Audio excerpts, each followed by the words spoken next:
Hi, this is Sherryl Clark. I'm here for the Brimbank Libraries video series on local writers, and I'm here to talk about my books and my writing, my teaching, my editing, and all the things that I do as a writer today. I actually first started writing a really long time ago, probably at the end of high school. Didn't really take it seriously. Did most of my writing as letters to my dad when I was travelling. And when I moved to Melbourne, I was looking for something to do, and I went to the Women's Learning Centre in Footscray, and that was the original Women's Learning Centre. Met some fabulous people there, joined a writing class, and a few years later, not that long, we formed Western Women Writers, which has been a writing group I've been part of for more than 30 years. And also at that time, I decided that I wanted to do further study, and I particularly wanted to do writing. And I went to Deakin University, and it was the only institution at that time that had a course that I could do that involved a lot of creative writing, and that was where I first started. It was the first place that I got objective feedback on my writing from someone who didn't know me and could tell me what was working and what wasn't working, and that was a great start for me. So I was doing it all by flexible delivery, and it took me 9 years to get my Bachelor of Arts. I studied a lot of great things: literature, creative writing, some journalism, some theatre studies, some Australian studies, and even some philosophy. So that kind of set me on the path. The other thing that I became very involved in back then was community writing, partly through Footscray Community Arts Centre, but also through the Victorian Community Arts Network. And I did a lot of writing workshops, was part of organising writing conferences and workshops for people in country areas, and did a lot of work with people. At that time I was writing lots of poetry and lots of short stories, and I did have a go at a novel, probably 2 or 3 novels, one that I finished. None of them were very good. But, you know, as you do, you send them out and you get lots of rejections. And I thought, I don't think I really know what I'm doing yet. So I stuck with the short stories and the poetry for quite a bit longer. I also got involved in community publishing. So I was part of a group that produced a magazine simply called Writing. And later I put all of those skills into teaching other people about self-publishing and printing and all the different options. And then my writing group, Western Women Writers, started a magazine called Poetrix, which is the, far as I know, the only poetry magazine for women's poetry in Australia. And we did 40 issues of that over 20 years. So that's something that we're all really proud of. So I kept writing poetry. My first collection, Edge, was published by a cooperative called Pariah Press. And I just kept writing. It was what I wanted to do. I was working as well. I kept going. I had tried children's writing a couple of times and just felt like I didn't know what I was doing. It was really awful. And so I thought, well, you know, children's writing is not for me. And then I did a workshop with a friend of mine, Meredith Costain, who has published lots and lots of children's books. And she got me to write a story about when I was growing up. I was a fat little 11-year-old, and I was desperate to do ballet, but I lived way out in the country in New Zealand, and finally someone came to our school and said that they would teach ballet in the hall. So I actually got to do ballet for a year, and that led to dancing in competitions, in which I probably did really badly, but you know, I got to dance in a tutu. And that story that kind of came out of me as part of the workshop with Meredith became my very first children's book. So some of you may know the Aussie Bites. They were very famous when they first came out because they had that bite out of the corner. Very recognisable. And I wrote the Too Tight Tutu and sent it to one publisher, got rejected. And then I sent it to Penguin just when they were starting the Aussie Bite series. And they didn't have a ballet story, and it was the right length. And it became one of the first 6 Aussie Bites. So you can kind of imagine the surprise and excitement when I got the phone call to say that they wanted to publish it. I kept waiting for them to ring me back and say that it was all, they didn't mean it. But anyway, they did mean it, and it came out in 1977. So I kind of got the bug for writing children's books then.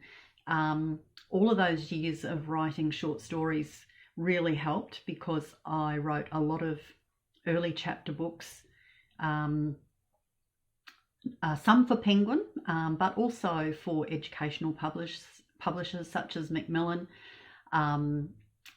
Pearson Education. There was kind of a real growth at that time. I had lots of opportunities, so that was a real learning area for me. And gradually my novels for children, my stories kept getting longer.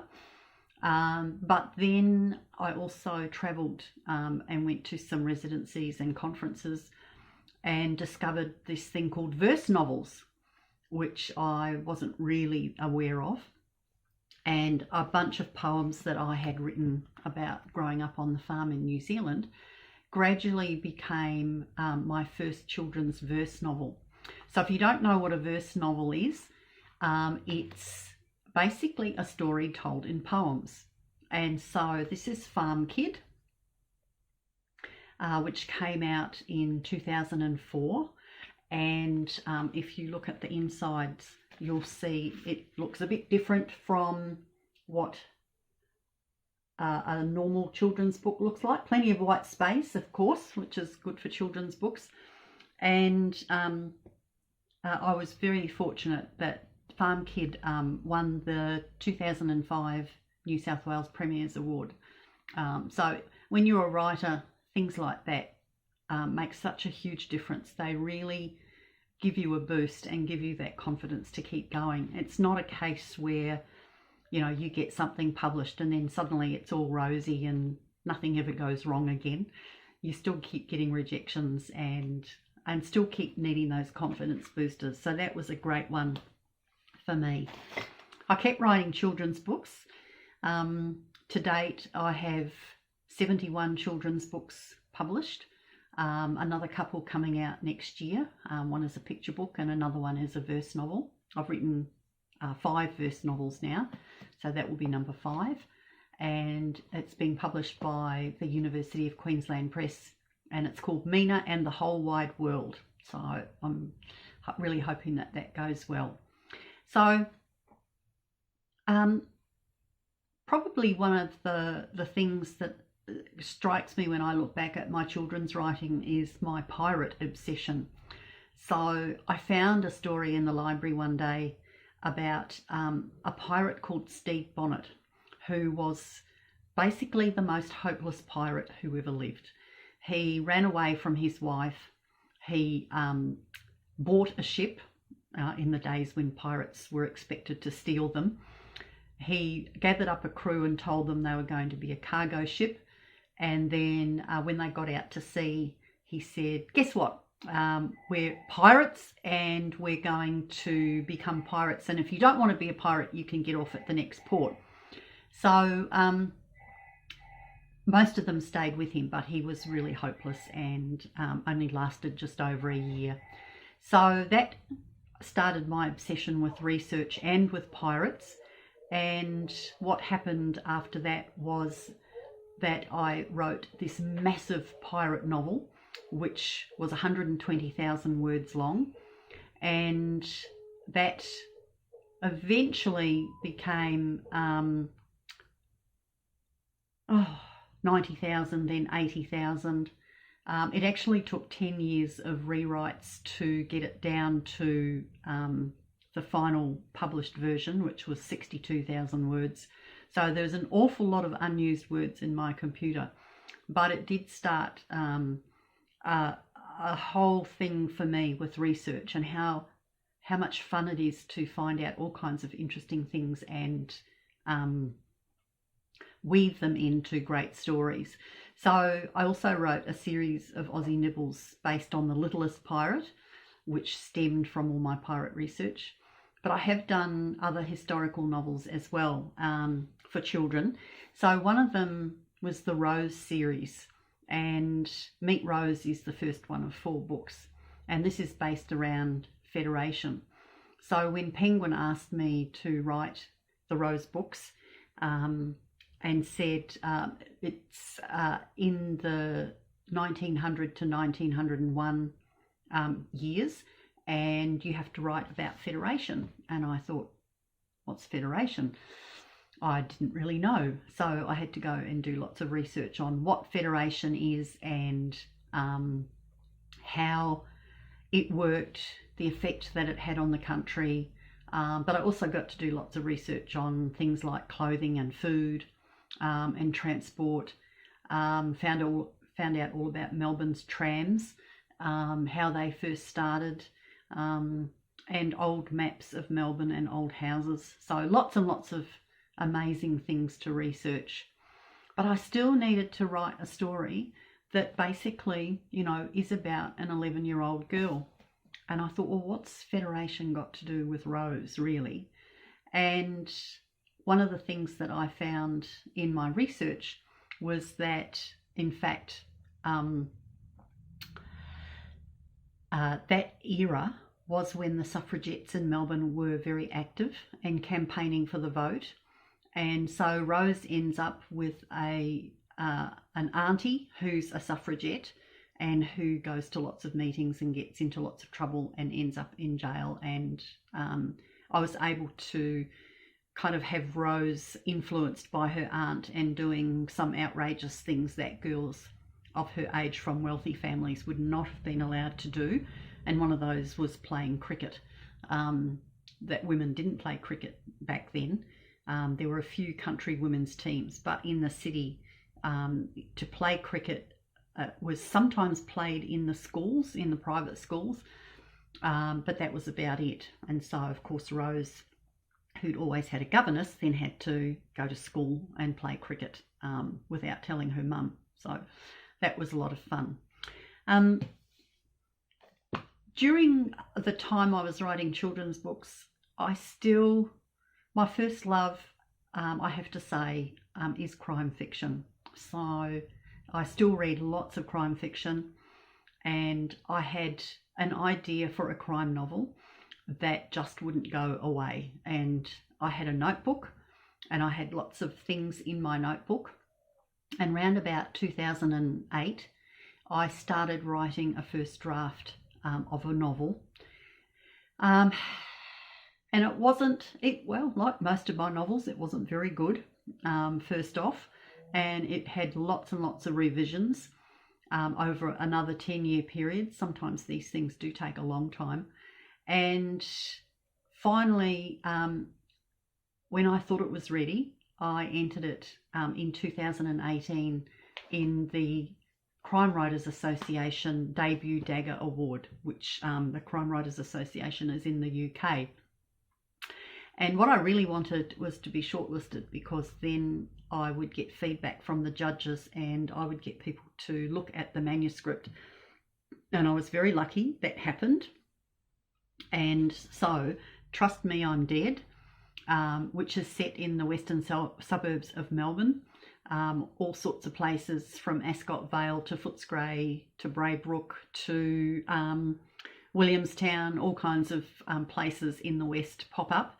And Trust Me, I'm Dead was picked up by Verve Books in the UK, a small publisher who offered me a 2-book contract. And This year, Trust Me, I'm Dead came out last year. This year it's been longlisted for the New Blood Award and the New Zealand Nio Marsh Awards. So that's been really exciting.